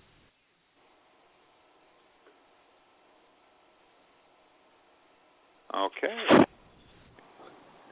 Hello, thank you for calling Trek Talk. And what's your name and where you're calling from tonight? We are orbiting. Hello? Yes, hello. Do you have can you hear us? Yeah, we can hear you. Yes, we can hear you. Yeah, we are still working with all of the supplies that are available. What is your readout at the moment? Trek, if you have is this a Trekkie thing or are you into space? I mean, what do you want? What do you want to know? Because we're out here and we want to know what you want to know. But somebody obviously responded, so what do you want to know about Star Trek? Or what do you want to know about space? I guess you're the one who's supposed to be asking us questions. Oh, I wasn't calling you to ask any questions. Did you want an answer? Because you can get one. Okay, well, we're going to have... It depends on if I'm in your orbit. Okay, that's enough of that guy. Yeah, no. You run into people like that sometimes. Yeah, no, that's okay. So, sorry we lost Jennifer for that guy. But sorry, Jennifer. I think I've answered all the questions. I'm looking on your chat room, and I think we've answered pretty much all the questions on the chat room. Now, are we going to hear Richard singing Klingon songs, some Klingon blood wine, and breaking into song in Klingon? No. No, there's a lot of great things in Klingon culture besides singing and drinking. And so there will be other things that you will find endearing about Richard's character. And how much of the story is actually going to evolve around the Klingons? Well, a good part of it. I mean, it's as much a story of the Klingon Empire as it is a story of the Starfleet. So I won't shortchange how much we're going to see the Klingons. It's really critical that you see them and know that they are a really deadly threat. It's really important. Now, you mentioned earlier in the show that you got a lot of your ideas from Star Trek VI. And Star Trek VI, the Klingons were not just, they weren't just there to be the bad guy to move the story along. They had a huge part, and the Klingons were very layered. Are you planning on doing your Klingons similar? Yeah, absolutely. I think the worst thing you can do is have a two-dimensional Klingon. The Klingons are a complex culture. They've conquered a large part of the Alpha Quadrant. So you have to assume that these guys are sophisticated. They're not space Viking. They're very sophisticated, smart characters. I think you're going to be surprised. I think we will do the Klingons the kind of justice everyone wants to see. People will be very happy with what they find out from us. Now, Richard mentioned when he was on that the possibility of perhaps seeing webisodes or future stories evolving around these characters, or perhaps a trilogy of movies. Has that even been brought up yet, or are we just concentrating on Axanar and then we'll worry about the rest later? Well, yes, we're concentrating on Axanar. We don't have any plans right now beyond that Axanar because our attitude is we have to make Axanar brilliant in order for people to keep giving us money. So that's kind of where we are. Excellent. Do you have any questions, Dan? I'm going through my list here. He answered about the future. Sorry, I'm just going through my list here. Okay. Something I thought about. You said that the full script really hasn't been distributed yet because you're doing the nits and picks and the things you need to polish up on it. That's the impression we got from Richard. Is that what's going on right now? Yeah, we'll have a finished script by the middle of next month. Okay. So when, not to go, hey, this is when we want to see it, but are you hoping for by the end of the year-ish, or distribution, availability? Just kind of curiosity, what's your rough timetable? Right now, being that we're going to get this facility and we know we're going to be able to start shooting, in May, we'd like to shoot for an end of the year time frame. If we start shooting in May, will we get done? In time, I'm not sure, but I think it's a Q4 release next year, October, November, December release. That's what I think that's what we're shooting for. Good. That's, to be honest with you, with the production sides I know that you're having to deal with, that's actually a lot sooner than I would originally think, because I'm sure the principal photography isn't going to be what's going to be the hardest thing for you guys. I think probably the special effects at the size of your crew. It's not like you're running, you have access to ILM, but that's a lot sooner than I thought. Yeah. Huh. Now, once you get rolling on this, do you plan on putting out another trailer with some actual footage from the movie, or are you planning on just hitting us with the movie? No, we actually, that's a very good question. We have some plans in place for things that we'd like to do. and we really do want to do something different before it all gets before we get to the point of releasing the movie. So we would like to have something special out for fans at the time of our next Kickstarter, which will probably be, March, April, something like that time frame.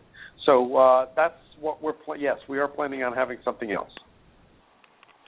Now, are you guys, as in your crew, your cast, do you have any appearances planned where people can come and check you out if they're in like any Star Trek conventions or Comic-Cons that you're scheduled to appear at? Yeah, we will have a whole slate of conventions for 2015. We'll be at WonderCon. We'll be at Las Vegas Star Trek Con. We'll be at San Diego Comic-Con. We will be all over the place. We got a bunch of conventions. Dragon Con, Salt Lake City Con again. We'll be at a lot of conventions. And fans are, we're just up at San Francisco at the Star Trek Creation Convention. We love doing it because we love talking to the fans, and it's so wonderful when the fans come up to us and share with us their love of Axanar. So we love doing those. We will have that schedule available for fans in January. We are also doing two other things at our facility next year. One is we are doing Sci-Fi Film Film School. So you will be able to come to our facility and actually learn how to shoot, how to be, a Hollywood player. You'll learn about acting. You'll learn about directing. You'll learn about writing. You'll learn about visual effects. You'll learn all the tools of the trade in either a 3 or a 5 day course using the actual sets, Star Trek sets that we build. So we're pretty excited about that. We think people are going to be pretty excited about that. And we're also doing a Star Trek convention at our facility. It'll be a small convention. It'll be with all the stars of Axanar. So we're doing, those are the kind of things we're doing. And that is, we hope all our fans will come out for that. Now, will we actually get to purchase an Alec Peter action figure? I don't know about that. I don't know if there's a lot of call for that. But we do have really cool things like the Karn bust that we just released for donors, and we have a model kit coming out that if you donate you can get. So there's some cool stuff coming out. Excellent. Now, what can you tell us about this Axanar convention that you're? Where would that be held, at your new studio? Yep, our new studio in Valencia, California, which is a half hour outside of L.A. There's a lot of good hotels right nearby that are inexpensive, and it'll be a 2-day convention, just like any other Star Trek convention. And but it'll be small and intimate, and it'll be fun, and all our actors will and production personnel will be there. So we think it's going to be pretty impressive. Do you have any plans to take that on the road for those of us that aren't in California? If you're not in California and you don't come to our facility, then we'll see you at one of the conventions we do. Excellent. Chicagoland area. That's right by me. I think we're looking at C2E2. I think that's the convention we're looking at. Very good. And we're down to 5 minutes, Alec. Can you believe that? Well, yes. Between Richard and I, neither of us has a problem filling the air with our thoughts. So I didn't doubt that you'd be able to do it. Hey, also, just because I see that they're online, I want to shout out to Terry McIntosh, who is my dear friend and our director of marketing and a co-producer on Axanar.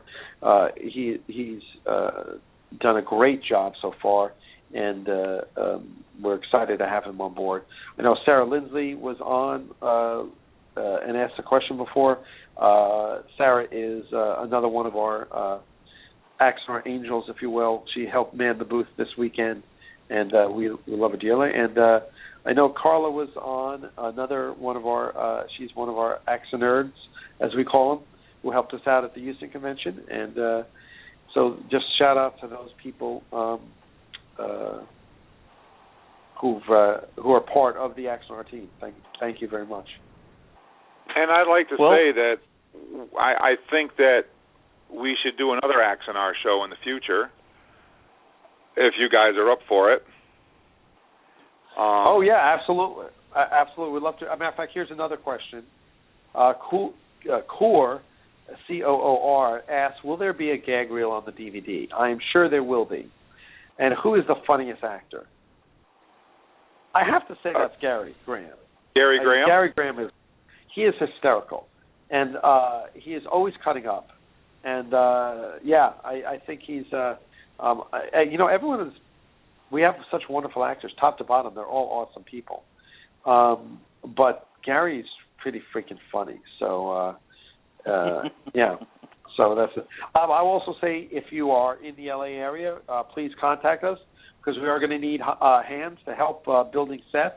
Although we have a professional crew to do a lot of the work, we can always use help. Actually, the construction coordinator, we have two guys, construction coordinators, one from Babylon 5 and one from the Avengers, who are working with us, which we're very excited about. So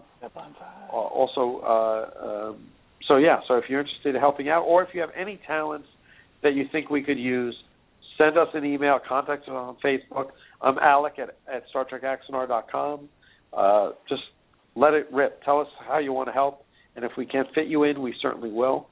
I also want to thank Diana Kingsley, my girlfriend, who does all of the fulfillment for Axanar, and she's right now she's working on getting boxes for the Karn bust, and we're about to spring the model kit on her, which is amazing, a 1/1000 scale USS Ares.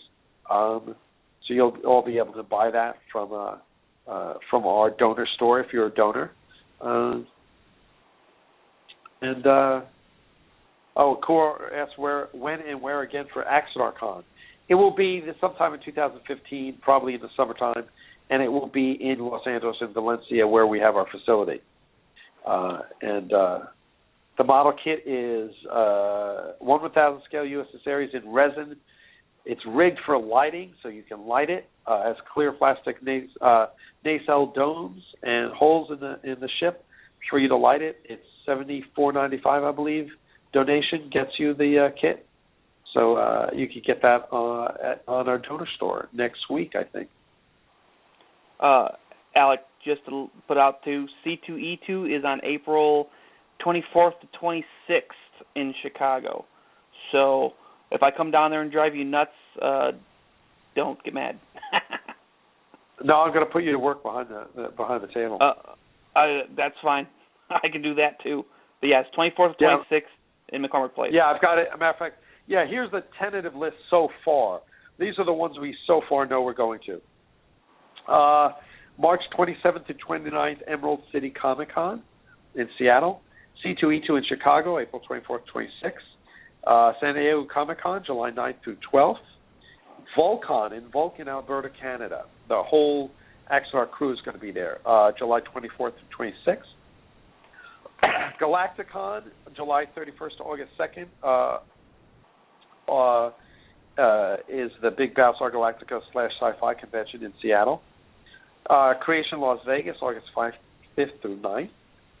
Toronto Fan Expo, August 27th through 30th. DragonCon, the best convention of the year, September 2nd through 7th. Salt Lake Comic Con, September 24th through 26th. And New York Comic Con, October 8th through 11th. That's what we have right now. I guarantee you there will be more. And we're about to run out of time, so I've got to say goodnight. I've got to say thank you to Richard, thank you to Alec for spending some time with us. We definitely want to do this again if you guys are up for it. And absolutely. It was great having you guys on. Good luck with Axanar, and I'd like to say thank you to everybody who hung out with us in the chat room, and thank you for everybody that called in to help make this show what it was. And we look forward to doing it all again. Thanks a lot, everybody. Have a good night. Have a good night. Let's see what's out there. Engage.